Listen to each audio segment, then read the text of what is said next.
अब हमारे पास है मोनोसाइट्स है। मोनोसाइट्स आपको पता है हमारे ब्लड में वैसे ही घूम रहे होते हैं। जब ब्लड में घूम रहे होते हैं इन्हें मोनोसाइट्स कहते हैं, और जब ये टिश्यूज में जाके पहुंच जाते हैं तो उसे हम मैक्रोफेजेस कहते हैं। ठीक है, found in blood differentiate into macrophages in tissues. अब कौन से मैक्रोफेजेस?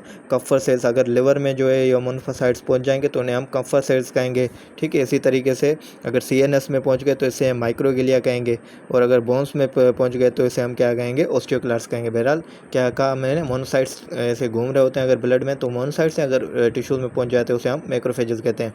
और डिफरेंट मैक्रोफेजेस का डिफरेंट नाम है टिश्यूज़ के अंदर। और इसका न्यूक्लियस क्या आता है? किडनी शेप्ड होता है। ठीक है, ये इसका किडनी शेप न्यूक्लियस है। ये इसका न्यूक्लियस ही जो है इसको लिम्फोसाइट्स से डिफरेंशिएट करता है। देखें लिम्फोसाइट्स भी ऐसे ही होते हैं दिखने में, पर अगर इसका जो न्यूक्लियस किडनी शेप है तो समझ जाए ये लिम्फोसाइट नहीं है, ये क्या है? एक किस्म का मोनोसाइट है। ठीक है, और माइक्रोस्कोपी पे इसकी जो है अपीयरेंस कैसे होगी? फ्रोस्टेड ग्लास साइटोप्लाज्म हमें मिलेगा। फ्रोस्टेड ग्लास साइटोप्लाज्म मतलब अपीयर हेजी अंडर माइक्रोस्कोप। तो बहरहाल ये इसकी चीज़ें हैं। तो अब हमारे पास मैक्रोफेजेस। मैक्रोफेजेस क्या है? एक किस्म के एंटीजन प्रेजेंटिंग सेल्स हैं। मुख्तलिफ किस्म के एंटीजन प्रेजेंटिंग सेल्स हैं, जैसे कि डेंड्रिटिक सेल्स हैं, ठीक है, बी सेल्स हैं। ऐसे मुख्तलिफ किस्म के एंटीजन प्रेजेंटिंग सेल्स हमारी बॉडी में प्रेजेंट होते हैं। अब एंटीजन प्रेजेंटिंग सेल्स क्यों हैं ये? कि आपको पता है मैक्रोफेजेस जो है क्या करते हैं? किसी भी पैथोजन वगैरह को एंगल्फ करते हैं। सही है, एंगल्फ फेगोसाइटोज करके उसको डिस्ट्रॉय करके बाकी उसके जो एंटीजन वगैरह होते हैं ना वो अपनी सेल मेम्ब्रेन पे प्रेजेंट कर देते हैं। सही है, टी सेल्स को देने के लिए। सही है, तो इसलिए ये क्या है? एंटीजन प्रेजेंटिंग सेल्स हैं। मुख्तलिफ किस्म के एंटीजन प्रेजेंटिंग सेल्स है, खाली ये नहीं है, इसके अलावा डेंड्रिटिक सेल्स वगैरह भी वो भी क्या है? एंटीजन प्रेजेंटिंग सेल्स हैं। तो एंटीजन प्रेजेंटिंग सेल्स क्यों है? डिस्प्ले एंटीजेंस टू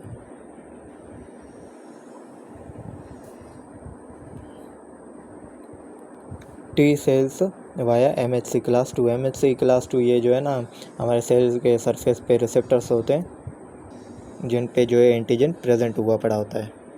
अब इनका काम आपको पता है ये क्या करते हैं? फेगोसाइटोज करते हैं बैक्टीरिया को, सेल्युलर डेब्री को, और जो भी सेनेसेंट मतलब जिनकी आरबीसीज की एज 120 डेज से ज़्यादा हो चुकी है उन सबको ये जो है फेगोसाइटोसिस करके ख़त्म करते हैं। ठीक है, और टिश्यूज़ के अंदर इनकी लाइफ ज़्यादा होती है एज़ कम्पेयर टू न्यूट्रोफिल्स। ठीक है, तो ये जो है ज़्यादा देर तक ज़िंदा रहते हैं टिश्यूज़ के अंदर। और आपको पता है मैक्रोफेजेस बनते कहाँ हैं? ठीक है, differentiate from circulating monocytes. Monocytes से ही तो मैक्रोफेजेस बनते हैं, वो आपको पता है। अब मैक्रोफेजेस को जो चीज़ एक्टिवेट करती है ना वो आपको याद रखना बहुत ज़रूरी है। ठीक है, मैक्रोफेजेस को एक्टिवेट करती है गेमा इंटरफेरॉन। ठीक है, इंटरफेरॉन को डिफरेंट टाइप्स है ना, उसमें एक इंटरफेरॉन है गेमा इंटरफेरॉन जो कि मैक्रोफेजेस को एक्टिवेट करता है। अब एक तो चीज़ें मैं जो आपको बताने वाला हूँ बहुत इंपॉर्टेंट है। अब ये जो इंटरफेरॉन गामा है ना ये कौन रिलीज़ करते हैं? T helper cells. T helper cells के मुख्तलिफ टाइप्स हैं। ठीक है, उसमें TH1 सेल्स है ना वो और नेचुरल किलर सेल्स, ये दोनों इंटरफेरॉन गामा रिलीज़ करते हैं। इंटरफेरॉन गामा क्या करते हैं? मैक्रोफेजेस को एक्टिवेट करके M1 मैक्रोफेजेस बनाते हैं, याद रखें। ठीक है, इंटरफेरॉन गामा की वजह से जो मैक्रोफेजेस बनते हैं वो क्या है? M1 मैक्रोफेजेस बनते हैं। अब M1 मैक्रोफेजेस क्या है? माइक्रोबाइसिडल है, ये जो है माइक्रोब्स वगैरह को ख़त्म करते हैं, और प्रो इन्फ्लामेटरी ये जो M1 मैक्रोफेजेस है। ठीक है, M1 मैक्रोफेजेस कहाँ से बनते हैं? जो अगर इंटरफेरॉन गामा आके मैक्रोफेजेस पर एक्ट करे। ठीक है, और उसी तरीक़ा से अगर इंटरल्यूकिन 1 और इंटरल्यूकिन 13 आके मैक्रोफेज को जो है एक्टिवेट करे तो फिर क्या बनते हैं? M2 मैक्रोफेजेस बनते हैं, याद रखें। सही है, क्या है? इंटरल्यूकिन 1 और इंटरल्यूकिन 13 की वजह से जो मैक्रोफेजेस एक्टिवेट होकर बनते हैं वो क्या होते हैं? M2 macrophages. क्यों? अब ये इससे डिफरेंट कैसे? ये आपको पता है प्रो इन्फ्लामेटरी और माइक्रोब्स वगैरह को ख़त्म करते हैं M1 macrophages, but M2 macrophages क्या है? वो वाउंड हीलिंग में, फाइब्रोसिस वगैरह में काम आते हैं। ये कोई भी प्रो इन्फ्लामेशन वगैरह काज नहीं कराते। तो ये याद रखना आपको ज़रूरी है कि M1 मैक्रोफेजेस कब बनते हैं और M2 मैक्रोफेजेस कब बनते हैं। और ये तो अभी हमने चीज़ पढ़ी है कि can function as antigen presenting cells via MHC class 2। सही, MHC क्लास 2 होती है ना इनके सेल सरफेस पे, उस पे ये जो अपने एंटीजन जिन बैक्टीरिया वगैरह को फेकोसाइटोस किया होता है ना उनके एंटीजन MHC क्लास 2 पे रखते हैं जो कि टी सेल्स उसको रिकॉग्नाइज करते हैं। ठीक है, और ये लिखा हुआ है कि also engage in antibody dependent cellular cytotoxicity. अब ये कैसे? एक तो देखिए ना ये सेल को मरवाते हैं MHC क्लास 2 से। सही है, मतलब डिफरेंट पैथोजेंस वगैरह है ना उनके पे एंटीजेंस इस पे रख देते हैं, टी सेल्स इन्हें रिकॉग्नाइज करते हैं और फिर उन पैथोजेंस को मारते हैं। ठीक है, एक तो इनडायरेक्टली जो एंटीजन प्रेजेंटिंग के वे से उनको जो है मरवाते हैं, दूसरा ये खुद भी जो है एंटीबॉडी को यूज़ करके खुद भी सेल्युलर साइटोटॉक्सिसिटी काज करा रहते हैं। अब ये कैसे कराते हैं ये देखते हैं हम। अब एंटीबॉडी डिपेंडेंट सेलुलर साइटोटॉक्सिसिटी का मतलब क्या है? इसका मतलब है टारगेट सेल्स को मारना जो कि एंटीबॉडी से कोटेड है। सही है। फॉर एग्जांपल ये एंटीबॉडी ये हमारा टारगेट सेल है, ये एंटीबॉडी से कोटेड है ना। इन सेल्स को जो अब मैक्रोफेजेस मारेगा तो इस प्रोसेस को हम कहेंगे एंटीबॉडी डिपेंडेंट सेलुलर साइटोटॉक्सिसिटी। ठीक है। तो क्या कहा? टारगेट सेल्स को जो एंटीबॉडी से कोटेड है, इसको अगर हमारे मैक्रोफेजेस वगैरह मारेंगे उसे हम क्या कहेंगे? Antibody dependent. क्योंकि ये देखें ना, एंटीबॉडी को यूज़ करके ये जो है मार रहे होते हैं, इसलिए ऐसे कहते हैं एंटीबॉडी डिपेंडेंट सेलुलर साइटोटॉक्सिसिटी। अब हम देखते हैं ये टारगेट सेल किस चीज़ को कहते हैं। टारगेट सेल हर वो सेल टारगेट सेल है जो जिस पे जो है आईजीजी एंटीबॉडीज़ कोटेड हों। सही है। आईजीजी एंटीबॉडीज़ अगर जिस सेल्स पे कोटेड होंगे ना, वो क्या होगा? हमारा टारगेट सेल्स होगा। तो क्या है? टारगेट सेल या वायरस इन्फेक्टेड है या ट्यूमर सेल्स है जिस पे ज़ाहिर है आईजीजी एंटीबॉडीज़ लग जाती हैं, तो ये वो आईजीजी एंटीबॉडीज़ का लग जाने की वजह से वो क्या हो जाते हैं? टारगेट हो जाते हैं। अब देखें ना, ये टारगेट बन गया सेल को मारने, मैक्रोफेजेस का या वगैरह दूसरे नेचर किलर सेल्स वगैरह के, ये क्या है? टारगेट है। अब उसको वो आके ख़त्म करेंगे, इसलिए एंटीबॉडीज़ का लगना हम क्या क्या कहेंगे? टारगेट सेल कहेंगे उसको। ठीक है। तो अब एंटीबॉडी डिपेंडेंट सेलुलर साइटोटॉक्सिसिटी होती कैसे है? सही है। इस प्रोसेस को हम समझते हैं। इस प्रोसेस समझने से पहले आप समझें कि एंटीबॉडी होते हैं ना, उसके दो रीजन्स होते हैं। एक कांस्टेंट रीजन होता है जिसे एफसी रीजन कहते हैं, और दूसरा वेरिएबल रीजन होता है। सही है। ये हमारा है वेरिएबल रीजन। हर एंटीबॉडी का ये जो वेरिएबल रीजन होता है ये डिफरेंट होता है। ठीक है। मुख्तलिफ किस्म के एंटीबॉडीज़ है ना, हर किसी का वेरिएबल रीजन डिफरेंट होता है, पर ये कांस्टेंट रीजन हर किसी का सेम होता है। तो मैक्रोफेजेस के ऊपर है ना, ये एफसी के गामा रिसेप्टर्स होते हैं जो एफसी से बाइंड करते हैं। एंटीबॉडी का एफसी पोर्शन है ना, इससे बाइंड करते हैं। कौन? FC gamma receptors. FC gamma receptors कहाँ पे होते हैं? हमारे मैक्रोफेजेस पे प्रेजेंट होते हैं। जैसे ये है ना, ये एफसी गामा रिसेप्टर है, ये इससे एफसी पोर्शन से बाइंड करता है। ठीक है। तो अब एंटीबॉडी डिपेंडेंट सेलुलर साइटोटॉक्सिसिटी कैसे होगी? फॉर एग्जांपल ये टारगेटेड सेल है, इसके ऊपर एंटीबॉडीज़ जो है लगी हुई है। ठीक है। मैक्रोफेज इन्हें रिकॉग्नाइज करेगा। ठीक है। और मैक्रोफेजेस के जो एफसी गामा रिसेप्टर्स हैं, ये एफसी पोर्शन से बाइंड होंगे। सही है। ये जो है हमारा टारगेट सेल है ना, इसके ज़ाहिर इसके एंटीबॉडीज़ वगैरह इससे लगी हुई है, तो ये जो एफसी पोर्शन है ना, इससे एफसी गामा रिसेप्टर हैं वो मैक्रोफेजेस के बाइंड करते हैं। सही है। फिर क्या होता है? अगर ये तो नॉर्मल छोटा सेल है कोई भी, ठीक है, छोटा है मतलब इतना कोई बड़ा सेल नहीं है, तो मैक्रोफेजेस खुद ही इसको इंगल्फ करके ख़त्म कर देंगे। पर अगर ये बहुत बड़ा सेल है, लार्जर सेल है, जिसको मैक्रोफेज वगैरह इंगल्फ नहीं कर सकते, तो मैक्रोफेजेस क्या करेंगे? रिएक्टिव ऑक्सीजन स्पीशीज़ जो है, जैसे फॉर एग्जांपल सुपर ऑक्साइड हो गया, हाइड्रोजन पर ऑक्साइड हो गया, ये मुख्तलिफ जो है किलिंग एंटिटीज़ रिलीज़ करेगा खुद से, और फिर वो उसको क्या कर देंगे? ख़त्म कर देंगे। तो ये सेलुलर साइटोटॉक्सिसिटी काज कराता है मैक्रोफेज। ठीक है। किस तरीके से? रिएक्टिव ऑक्सीजन स्पीशीज़ या किसी हाइड्रोलाइटिक एंजाइम वगैरह यूज़ करके। इसलिए इसे कहते हैं एंटीबॉडी डिपेंडेंट सेलुलर साइटोटॉक्सिसिटी, क्योंकि ये अगर एंटीबॉडी का जो है एफसी पोर्शन ना होता तो ये एफसी गामा रिसेप्टर से बाइंड ही नहीं हो पाता और ये सेल मर ही नहीं पाता। तो ये है हमारा process antibody dependent cellular cytotoxicity. Mechanism क्या है? या तो फेगोसाइटोसिस ख़त्म करे। ठीक है। फेगोसाइटोसिस कब होगी? जब स्मॉलर टारगेट्स होंगे। या तो फिर क्या करेगा? Release of cytotoxic molecules, reactive oxygen species enzymes. ये कब होगा? रिलीज कब करेगा साइटोटॉक्सिक मॉलिक्यूल्स? अगर लार्जर सेल्स हों। ठीक है। अब क्या है कि हमारे मैक्रोफेजेस है ना, ये ग्रेनुलोमास बनाने में भी बहुत इंपॉर्टेंट रोल अदा कर रहे होते हैं। फॉर एग्जांपल कभी टीबी हो या सार्कोइडोसिस के प्रोटीन वगैरह हो, अब ये क्या होते हैं? इसको इन पैथोजेंस को ये हमारे मैक्रोफेजेस इंगल्फ करके ख़त्म कर ही नहीं पाते हैं। सही है। तो फिर क्या करते हैं? मैक्रोफेजेस बहुत ज़्यादा मैक्रोफेजेस इकट्ठा होकर इसको जो है वाल ऑफ कर लेते हैं। सही है। इसको ज़्यादा फैलने नहीं देते। तो उस प्रोसेस को हम क्या कहेंगे? Granuloma formation. ये कब होती है? जब बहुत सारे जो है मैक्रोफेजेस वगैरह इकट्ठा होके किसी चीज़ को वाल ऑफ कर दें। ठीक है। एक ही जगह पे रोक दें, तो उसे हमें ग्रेनुलोमा फॉर्मेशन कहते हैं। तो ग्रेनुलोमा बनाने में भी मैक्रोफेजेस बहुत इंपॉर्टेंट रोल प्ले कर रहे होते हैं। सही है। Important cellular component of granulomas. ठीक है। Where they may fuse to form giant cells. तो ग्रेनुलोमास क्या है?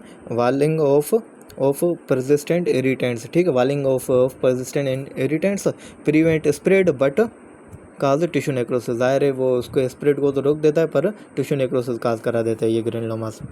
अब ये इसके नाम को तोड़ा हुआ है। Macro means large, phase means eater. ठीक है। मैक्रोफेज के जो हमने पढ़ा था, डिफरेंट टिश्यूज़ में जाके मैक्रोफेज के नाम चेंज हो जाते हैं, जैसे Kupffer cell in liver, histiocytes in connective tissue, osteoclast in bone and microglial cell in CNS और ब्रेन। अब ये लिपोपोलीसेकेराइड शायद आपने पढ़ा हो माइक्रोबायो में कि ये लिपोपोलीसेकेराइड्स है ना, जब हमारे बॉडी में ग्राम नेगेटिव बैक्टीरिया का इन्फेक्शन हो जाता है ना, तब ये लिपोपोलीसेकेराइड्स जो है उनसे रिलीज़ होता है। ये एक किस्म का एंडोटॉक्सिन है, ठीक है, जो कौन रिलीज़ करते हैं, ग्राम नेगेटिव बैक्टीरिया रिलीज़ करते हैं। लिपोपोलीसेकेराइड के 2-3 कंपोनेंट है, ठीक है, एक लिपिड ए है, दूसरा ओ एंटीजन है और तीसरा पॉलीसेकेराइड्स है, ठीक है। ये 3 कंपोनेंट हैं इसके। उसमें एक कंपोनेंट है ना जो इसका लिपिड है वो बाइंड करता है CD14 रिसेप्टर से। मैक्रोफेज पे रिसेप्टर होते हैं CD14, वो उसके लिपिड ए कंपोनेंट से बाइंड करते हैं और जो है सेप्टिक शॉक काज कराते हैं। सही है, क्या कहा मैंने कि मैक्रोफेजेस पे ऊपर ज़ाहिर है ये रिसेप्टर्स होते हैं CD14, तो ये CD14 जो है लिपोपोलीसेकेराइड के लिपिड ए से बाइंड करके बॉडी में सेप्टिक शॉक काज करा देते हैं। सेप्टिक शॉक कब कैसे काज होता है, मैक्रोफेजेस जो है tumour necrosis factor alpha release करता है, जिसकी वजह से हमारे बॉडी में सेप्टिक शॉक काज हो जाता है। हमारा जो मैक्रोफेजेस है 2-3 चीज़ें रिलीज़ करता है जो आपको याद रखना ज़रूरी है। एक तो ट्यूमर नेक्रोसिस फैक्टर अल्फा है, जिसकी वजह से क्या हो जाता है, सेप्टिक शॉक हो जाता है हमारी बॉडी में।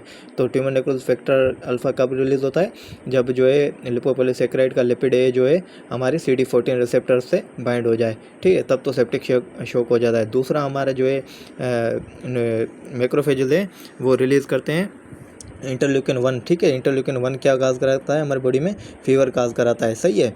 और तीसरा जो है ये रिलीज़ करते हैं इंटरल्यूकिन 12, वो क्या काज कराता है, नेचर किलर सेल्स और TH1 सेल्स को स्टिमुलेट करता है। तो ये चीज़ें क्या है लिखी है मैंने, ठीक है। मैक्रोफेजेस सीक्रेट इंटरल्यूकिन 1 जो फीवर काज कराता है, ये याद रखें। ट्यूमर नेक्रोसिस फैक्टर अल्फा जो अभी हमने पढ़ा, सेप्टिक शॉक और केकेक्सिया, ठीक है। मतलब ये बंदा मतलब इससे समझें कि बहुत ही पतला होकर सूख जाता है ना, उस कंडीशन को केकेक्सिया कहते हैं। ये कैंसर्स में होती है। बहरहाल ये ट्यूमर नेक्रोसिस फैक्टर अल्फा केकेक्सिया भी काज कराता है, सेप्टिक शॉक भी काज कराता है, ठीक है। और इंटरल्यूकिन 12 क्या काज कराता है, stimulate nature killer cells and TH1 cells. तो ये 3 चीज़ें हमारे जो है मैक्रोफेजेस रिलीज़ कर रहे होते हैं। और तीसरी आपको चीज़ एक याद रखना बहुत ज़रूरी है, लाइसोसोमल स्टोरेज डिजीज़ है ना, गॉचर डिजीज़, ठीक है। एक लाइसोसोमल स्टोरेज डिजीज़ है, ठीक है। उसमें क्या होता है कि ग्लूकोसेरिब्रोसाइड है ना, ग्लूकोसेरिब्रोसाइड वो क्या होता है, मैक्रोफेजेस के अंदर जो स्टोर हो रहा होता है। तो लाइसोसोमल स्टोरेज डिजीज़ में, ये गॉचर डिजीज़ में मैक्रोफेजेस रोल प्ले कर रहा होता है। तो अब हमारे पास टॉपिक है डेंड्रिटिक सेल्स। तो डेंड्रिटिक सेल्स की तरफ बढ़ने से पहले मैं आपको कुछ बेसिक कॉन्सेप्ट्स हैं वो आपको बताना चाहूँगा, जिसकी हेल्प से आपको ये चीज़ समझने में हेल्प होगी, ठीक है। एक कॉन्सेप्ट है एडेप्टिव इम्यून सिस्टम और दूसरा है इनेट इम्यून सिस्टम। ये आपने जो है FSC के दौरान अपने आपने पढ़ा होगा, फिर भी हम जो है इसकी थोड़ी अभी रिव्यू कर लेते हैं।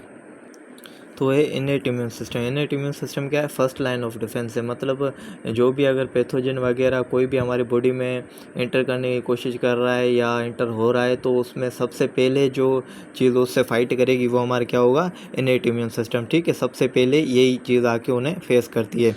तो क्या ये फर्स्ट लाइन ऑफ डिफेंस है और ये बर्थ से ही प्रेजेंट होता है, ठीक है। जैसे एडेप्टिव इम्यून सिस्टम है ना, ये बर्थ से नहीं होता, पहले इनको एंटीजन वगैरह मिलना करना ज़रूरी है, एक्सपोजर ज़रूरी है, फिर एडेप्टिव इम्यून सिस्टम जो है डेवलप होता है। पर ये नहीं है, ये क्या है, शुरू से बाय बर्थ जो है हमारे पास ये इम्यून सिस्टम मौजूद होता है। अब इसका रेस्पॉन्स क्या होता है, बड़ा ही फास्ट होता है, within minutes to hours होता है, सही है इसका response. As compared to adaptive immune system इसका रेस्पॉन्स जो है नहीं होता, क्योंकि पहले इनको एंटीजन मिलना ज़रूरी है, फिर जाके ये एंटीबॉडीज़ वगैरह प्रोड्यूस करेंगे, इनमें काफ़ी दिन लग जाते हैं, सही है। इसकी बनस्पत इनेट इम्यून सिस्टम बहुत ही फास्ट होता है, सही है, इसको जो है इतनी देर नहीं लग रही होती। और ये नॉन स्पेसिफिक होता है। नॉन स्पेसिफिक से मतलब सारे जो है पैथोजेंस को है ना एक ही तरीके से डील करता है। जैसे फॉर एग्जाम्पल हमारा मैक्रोफेज है ना, वो अगर बैक्टीरिया को जिस तरीके से फैगोसाइटोस करेगा, उसी तरीके से जो है वायरल इन्फेक्टेड सेल्स को फैगोसाइटोसिस करके ख़त्म करेगा। वो जो है ना उसका रिस्पॉन्स मतलब स्पेसिफिक नहीं है, जैसा इसका था ना एडेप्टिव इम्यून सिस्टम का। मतलब अगर फॉर एग्जाम्पल एक पैथोजन है ना, तो उसके अगेंस्ट एक स्पेसिफिक एंटीबॉडी बनाएगा, सही है, खास उस पैथोजन को ख़त्म करने के लिए, सही है। तो उसका रिस्पॉन्स बड़ा स्पेसिफिक होता है, इसका नॉन स्पेसिफिक होता है। ये जो है ना डिफ्रेंशिएट नहीं कर पाता, सही है। मतलब जो भी इसे जो इसके नॉर्मल मैकेनिज़म्स होते हैं ना, उसको यूज़ करके मुख्तलिफ ऑर्गेनिजम्स को ये ख़त्म कर रहा होता है। तो इतना खास स्पेसिफिक नहीं होता। क्या कर रहा है, target all pathogens the same way, response to all invaders using the same general method. जैसे फॉर एग्जांपल मैक्रोफेज फेगोसाइटोसिस करता है ना, तो वो सारे जो इन्वेडर्स को है वो फेगोसाइटोसिस उसी तरीके से करेगा, स्पेसिफिक जो रेस्पॉन्स नहीं देगा हर किसी पैथोजन के अगेंस्ट। सही है। तो एक तो ये फास्ट रेस्पॉन्डर्स है, दूसरा नॉन स्पेसिफिक है, और इसमें कोई भी मेमोरी सेल्स वगैरह इन्वॉल्व नहीं होती। जैसे हमने एडेप्टिव इम्यून सिस्टम है ना, इसमें मेमोरी सेल्स वगैरह बनते हैं, इसमें कोई मेमोरी सेल्स वगैरह इन्वॉल्व नहीं होती। अब इनेट इम्यून सिस्टम में कौन कौन सी चीज़ें आती हैं, ठीक है, वो फिजिकल और केमिकल बैरियर्स है हमारी बॉडी में। जैसे for example chemical barrier stomach acid है ना, ठीक है, स्टोमक एसिड हो गया, म्यूकस मेम्ब्रेन है, स्किन भी हमारे आपको पता है, ठीक है, मुख्तलिफ ऑर्गेनिजम्स को बैक्टीरिया वगैरह को इंटर होने नहीं देती है, तो ये भी एक किस्म की इनेट इम्यून सिस्टम बना लेती है। म्यूकस मेम्ब्रेन्स हैं, ठीक है, म्यूकस वगैरह सीक्रेट होता है मेम्ब्रेन्स में, तो वो बैक्टीरिया वगैरह को अंदर वगैरह ज़्यादा जाने नहीं देते। सही है। तो ये एक किस्म के बैरियर्स जो भी हैं वो भी क्या है, इनेट इम्यून सिस्टम का पार्ट है। और इनेट इम्यून सिस्टम में सेल्स कौन से आते हैं, न्यूट्रोफिल्स हैं, मैक्रोफेजेस हैं, नेचर किलर सेल्स हैं। सही है, ये इनेट इम्यून सिस्टम का पार्ट है। और इसके पार्ट क्या है, कॉम्प्लीमेंट सिस्टम है, आपने पढ़ा होगा। सही है, इम्यूनोलॉजी में पढ़ेंगे, साइटोकाइंस वगैरह जो भी रिलीज होते हैं वो भी हमारे इनेट इम्यून सिस्टम का पार्ट है। तो ये था हमारा इनेट इम्यून सिस्टम। अब हमारे पास एडेप्टिव इम्यून सिस्टम, ठीक है।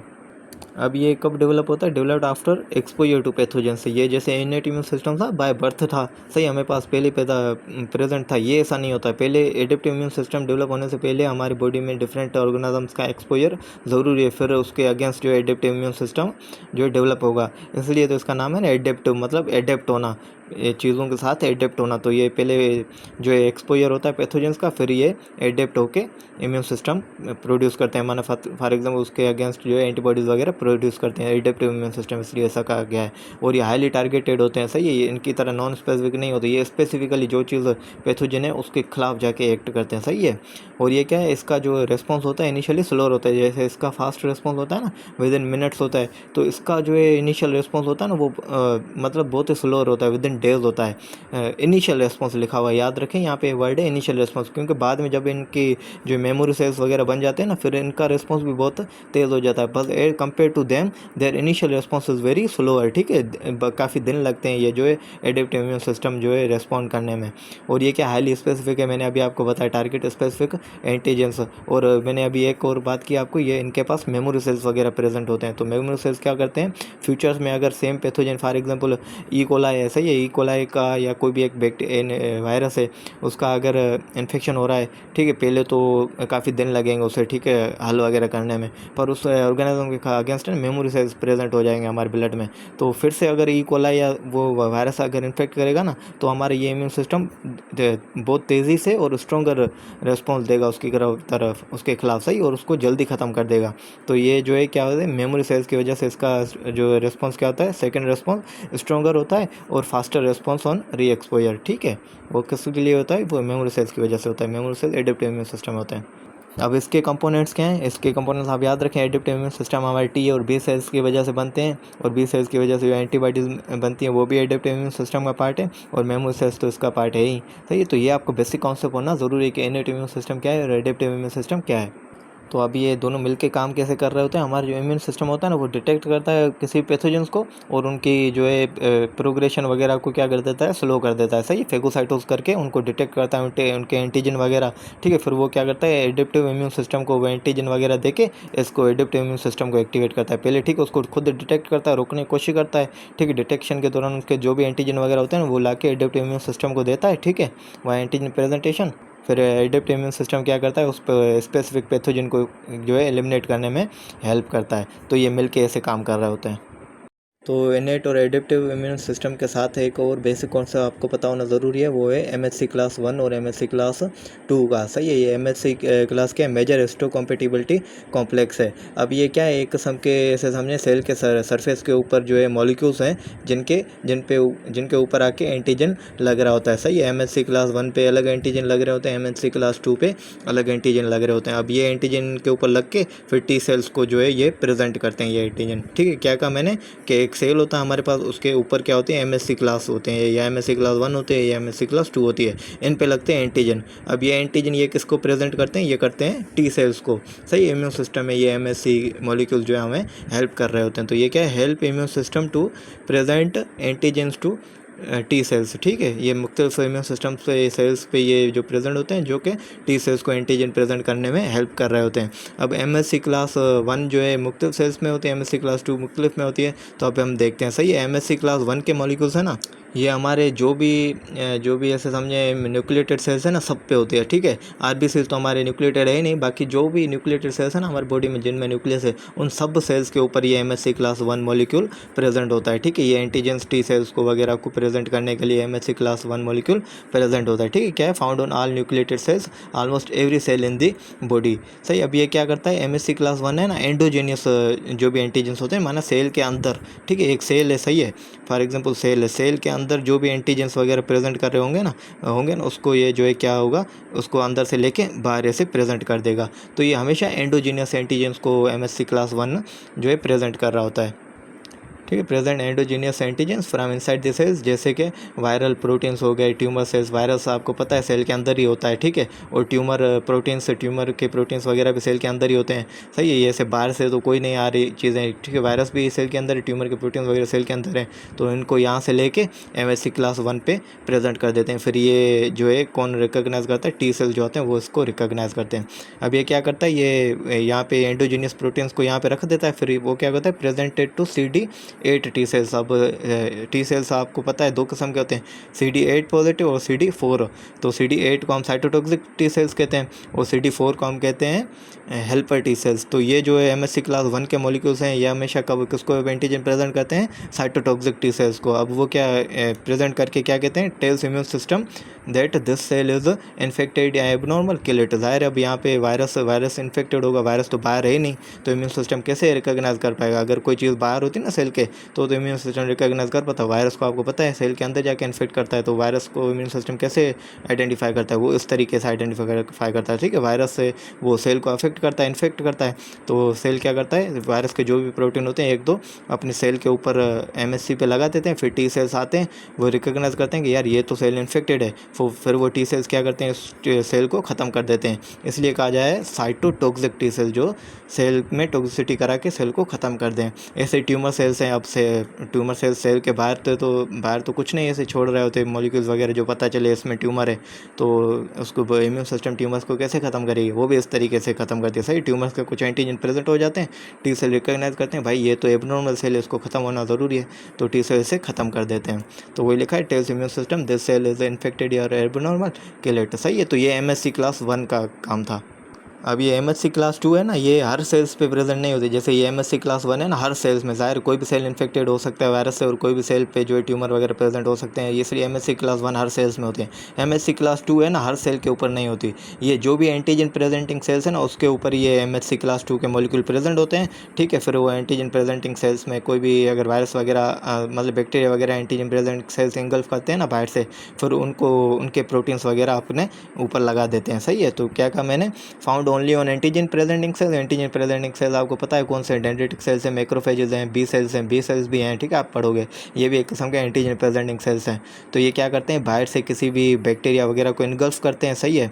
तो फिर उसके जो भी एंटीजन वगैरह होके वो उसको डाइजेस्ट वगैरह करके अपने सिर के ऊपर लगा लेते हैं। तो मतलब ये जो है एक्सोजीनियस एंटीजेंस को प्रेजेंट करते हैं। ये क्या थे, एंडोजीनियस, अंदर ही जो सेल के प्रोटीन जो थे उसको प्रेजेंट कर रहे थे। ये एक्सोजीनियस प्रोटीन को जो है प्रेजेंट कर रहे होते हैं, ठीक है। क्या है, present exogenous antigen from outside the cell. ये जी बैक्टीरिया हो गया, टॉक्सिन हो गया, टॉक्सिन्स वगैरह हो गए, तो इसको जो है पहले इंजेस्ट करता है, ठीक है, उसको डाइजेस्ट वगैरह करके बकाया बाकी जो है MSC क्लास 2 पे लगा देते हैं, ठीक है, टी सेल्स को रिकॉग्नाइज करने के लिए। अब ये याद रखें, ये जो है ना CD8 टी सेल्स को अपने एंटीजन प्रेजेंट कर रहा था MSC क्लास 1, ये CD4 सेल्स को जो है CD4 टी सेल्स को अपने एंटीजन प्रेजेंट कर रहा है, सही है। CD4 टी सेल्स कौन सा है, हेल्पर टी सेल है।